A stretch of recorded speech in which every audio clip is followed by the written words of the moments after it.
To speed on what's happening in this region, Afghanistan, Pakistan. A crucial round of negotiations between Pakistan and the Taliban is set to begin in Doha.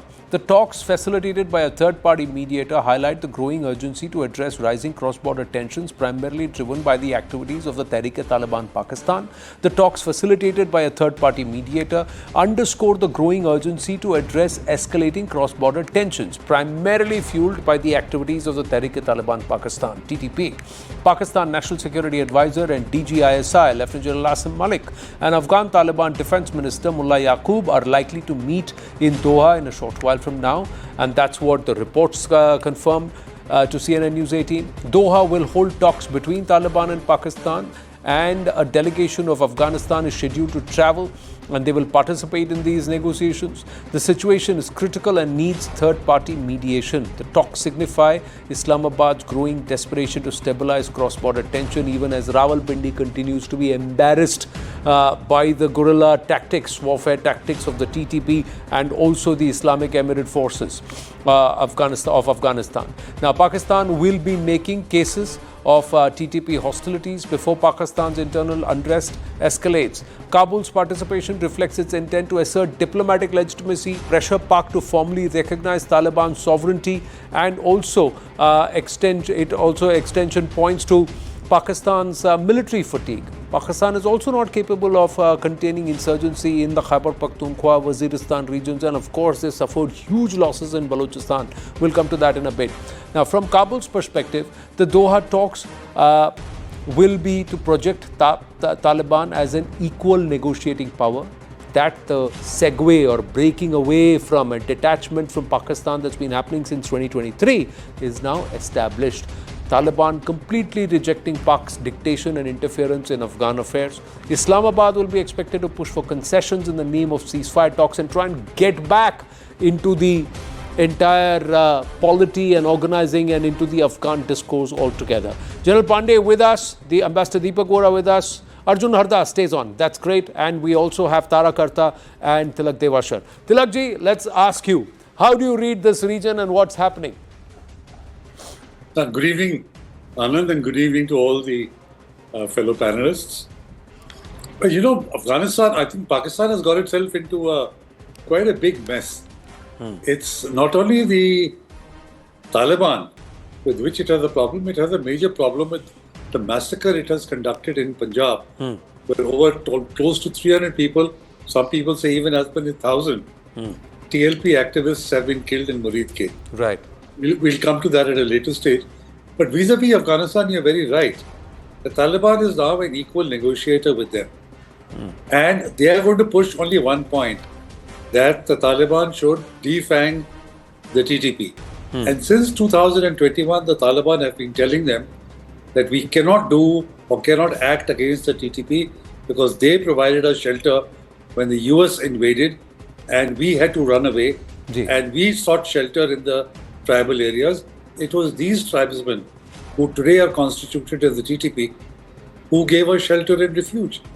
As per norms of the Pashtun Wali, they cannot take action against them. They have facilitated talks. They have told Pakistan, it's your problem. These are your people. Why don't you talk to them and sort them out? Bring your ulemas and come to an agreement. Don't expect us to take action. And Pakistan has no answer to that. And now Afghanistan is also accusing them of supporting the ISKP to act against and take action against the Taliban. What is Pakistan going to say about the ISKP? So I think it's a very complex issue. I don't know, at best they can agree to a longer ceasefire. The ceasefire expires tonight. At best, I think they will agree to a longer ceasefire, maybe then set up a committee or something like that. But these negotiations will drag on. The basic fundamental issue of the Durand line is not going to get resolved so quickly. It hasn't for the last so many years, almost a century. It's not going to get resolved so quickly. So that, and so long as that structural problem remains, I think the relations between Pakistan and Afghanistan are going to be very rough and patchy. Sir, एक बात बताइए, why is this Khawaja Asif slipping into Punjabi? Because he's so upset with the fact that Amir Khan Muttaqi has come to Bharat. What is it that is riling him up so much? Why does he believe that they are taking dictation from us? See, because they cannot countenance the fact that people whom they supported for 20 years, helped them get back into Kabul, is today talking to their enemy and calling India a close friend. And in the joint statement talking about Pahalgam, Jammu and Kashmir, India, admitting that Kashmir is part and parcel of India. They just cannot come to this. It has been hit by a running train. Pakistan is in total shock. And then, of course, EAM Jaishankar called Afghanistan a contiguous neighbor. So that was such a deep and blow that, look, we are neighbors. It's just that the illegally occupied portion of POJK is there. Otherwise, we are neighbors. But Pakistan is in shock. They really don't know how to react. And therefore, they're hitting out in every which direction. Khawaja Asif even saying that we should rename our missiles. And if tumhari missiles pehle bhi nahi thi, why did you name them Abdali and Ghazni? They weren't yours to begin with. Now, who are you going to call? The only leader whom they can name a missile after, are going to be all Hindus and Sikhs.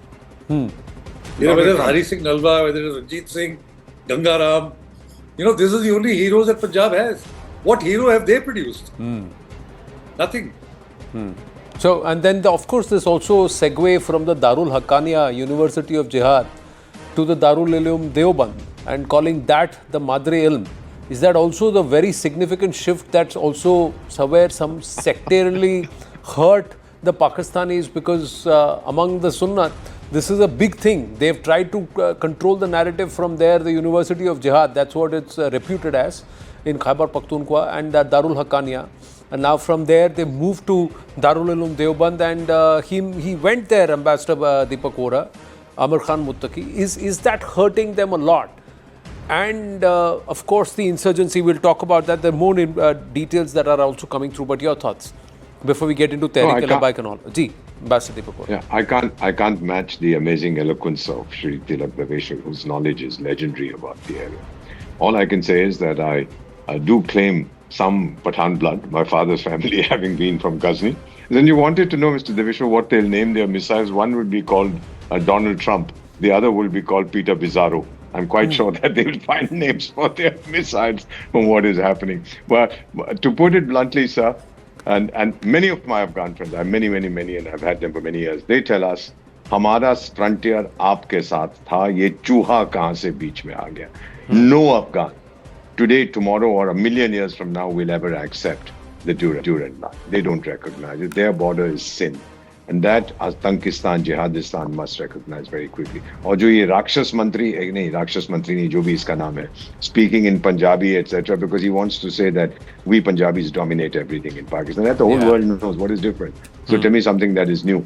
So my own feelings are that this is not going to last. This whatever deals they are making. The UN, of course, has waived the travel ban on all these Talibani fellows for them to go to Qatar.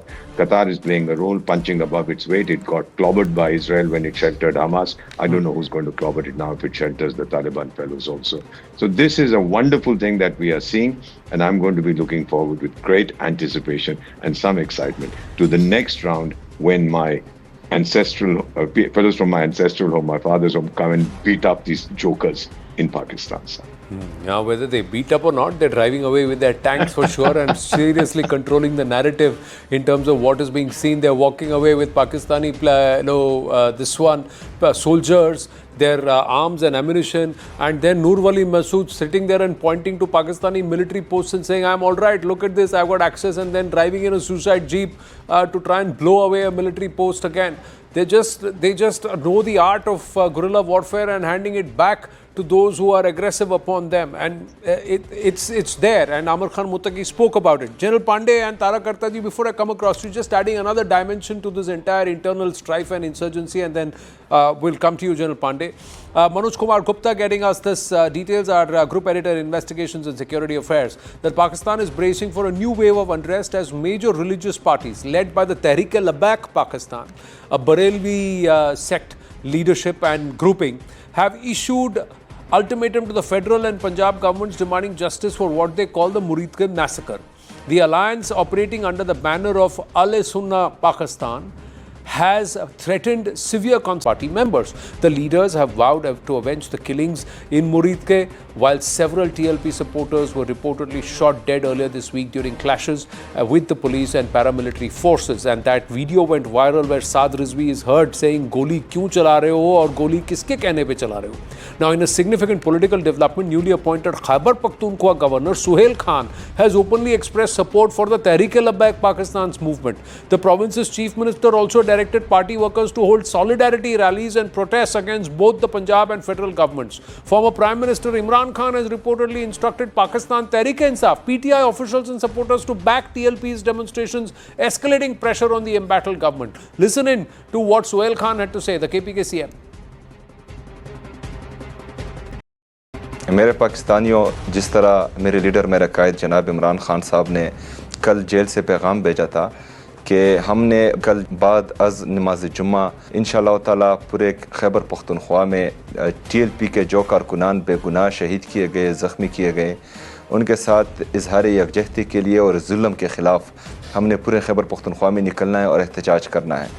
तो तमाम खैबर पख्तूनख्वा की आवाम, जिस तरह आपको message आया होगा पाकिस्तान तहरीक-ए-इंसाफ की ज़िली तंजीम के जो हमारे मशरान हैं उनकी तरफ से, तो आप सब ने जो है अपने अपने ज़िलों में निकलना है और इस एहतजाज में भरपूर हिस्सा लेना है। शुक्रिया। General Pandey, stretched or bursting at the seams, the Pak military. It is, but while the generals and the intelligence agencies of Pakistan are known to be driving their country to edge, but the fact remains that they got the controls quite harsh with them, right? So while we should of course listen to what the CM of KPK has said, but you must also remember that CM of KPK is also a proxy of Pak establishment and the government, right? He may make such statements and all, but he is there at the pleasure. Anybody today who's there is at the pleasure of ISI, right? So this statement coming out in support of TLP is obvious because there is no other way any religious party, any provincial leaders go to say about the deaths which has taken place on TLP, and this is but natural a way to go about. But the issue remains that today that fracturing which is taking place in Pakistan, thanks to Shahbaz Sharif, Qasim Munir and their what they are trying to do, if they don't control it, then they have a problem. If they control it, they have got a problem. It's an Hobson's choice. Either way, they are into a threat. But I just want to very quickly go back to the issue of what is happening in Qatar in terms of the deal which is taking place or the talks which are happening. Afghans, Taliban should know one thing, that the Pakistanis don't have a capacity. While they have got the conventional power, but they don't have a capacity to apply their conventional power because for too long they have been fighting a war of proxy and they're very comfortable doing business and begging and doing proxy war, both in Afghanistan and in India. So when you are so used to it to carry out a conventional kind of a warfare, in which the response is going to be guerrilla, there is a big challenge. But in case they go for a firm deal, they must also remember that ISI has got the capacity to fracture Taliban. Yes. It's got a capacity to fracture the Pak Taliban which is operating. It's all about money. It's all about compellence. It's all about talking to America and CIA. Those linkages are old. It just requires certain degree of play around. So if they need to be very careful, right? If they aren't, Afghanistan or Taliban will suffer because in any case, you are well aware, the Talibanis are having certain degree of fraction. There is the Kandahari faction and there is also the Haqqaniya faction or the Haqqani faction which is more Pak oriented. Yeah. Correct. So they have to be very wary about it. The last point about this whole religious groups, I must say, there are about 4-5 more groups who have not spoken yet about the TLP casualties, which is very surprising, right? They are very powerful, what do you call, entities. The religious entities, and they have a say. So what you are listening to is only 15% TLP element which is being supported or talked of, but yet we are not seeing the other elements which are far more dangerous than TLP. They also. So I think they remain under control. They still remain under control of ISI and Pak establishment. How they are under control is matter of detail, which will require more discussion on the subject. They also are sectorial. There are also sectarian differences, and that is something which also ends up them competing with each other, and that tends to surface. But it's also about the money and who controls the drug routes, isn't it? Tara Kartaji, the Helmand province, the money and the drug, the opium basket, who holds control of that will decide which way the balance of power swings. Taraji. Yeah, but I, as far as we know, that the Taliban have done a massive drive against drug cultivation. Drugs are still, the meth is still going on, meth labs are there, there is movement of heroin, but this is one actual victory which the Taliban has done. Amazing. It is quite amazing. The only trouble is their method of enforcing it is quite bad. But to come back to this thing of the Khyber Pakhtunkhwa chief, he is a very, very strong grassroots leader. He is not just somebody who's picked up from somewhere and made chief minister. He has solid support from within. And also remember one thing, you have to hand it to Imran Khan. He made, at that point of time when he was still in power and chief minister, the KP area was one of the best governed. Then of course they did a fairly good job. So when he's saying, come out on the streets, you better take it seriously. But your point, Anand, about the Barelvi divide, with the allies, it's very real. So the rest of them will naturally not support. Imran Khan's party is playing, he's a political creature, right? So they will support whoever is, fighting against the army. But the point is that in this, if we're talking about I don't know, where is Saad Rizvi? Is he still around? Is he alive? I don't know. Because his father was bumped off in an earlier incident. Saad Rizvi is alive. He's the one who's driving the entire tehreek-e-taliban, and his video is the one that went viral where he said, "Goli kyun chala rahe ho?" And kiske कहने पे चला रहे हो? I'm talking of as of now. That viral went, but whether, because what you're saying what's happened in the last 24 hours? Is he alive or dead? We don't know. Because they definitely bumped off his father. When his father went against they bumped him off. So TLP, the rage which you saw in Murid K is not just TLP, it's something, you saw the video of a police vehicle running across people. It's brutality of even for Pakistan, it's quite an unimaginable degree of brutality, so it's not going to be forgotten very easily. But marrying that up with the Afghan frontier, which is now on fire, and unless Pakistan stops complete support to the ISKP, which is what in Balochistan, in Nangarhar, they've got bunches of these guys there, the Taliban are not going to back off. And there is one important point I want to make, Anand. The UN report said, this is a UN report, Sanctions Committee report said, the Taliban are not able to control much of these border areas. So that's why the Taliban keeps saying, listen, how about you sorting out your problems? How are you asking us to sort out? Because they don't have the capacity. Right? Then they're also frightened that the TTP will turn against them and join the Islamic State. All those politics are going on. So any talk in Doha, finally the success of that depends on Pakistan's own ability to take its people along. And it doesn't seem to know how to do it. Precisely, again, what you said. Correct. Total racism against the Pashtuns. Well, what the UNAMA in Pakistan, in Afghanistan has said is that civilian areas are being struck. We have run out of time, and that's why we don't have the time to discuss the Balochistan report. And that report that's been released has got some shocking details and numbers that the world needs to take notice of. But for the moment, I'm going to thank everybody because we have run out of time. Wishing you all Shubh Deepavali, festive greetings to all our viewers. Happy Diwali, Shubh Diwali. Yes. Same to you. Same to you. We're going to take a short break. The right stand is not over. We've got to also say something more, share something more. Shubh. This is a big step towards Atmanirbharta as the Tejas MK1A takes flight. We get to the details when we come back. Stay with us.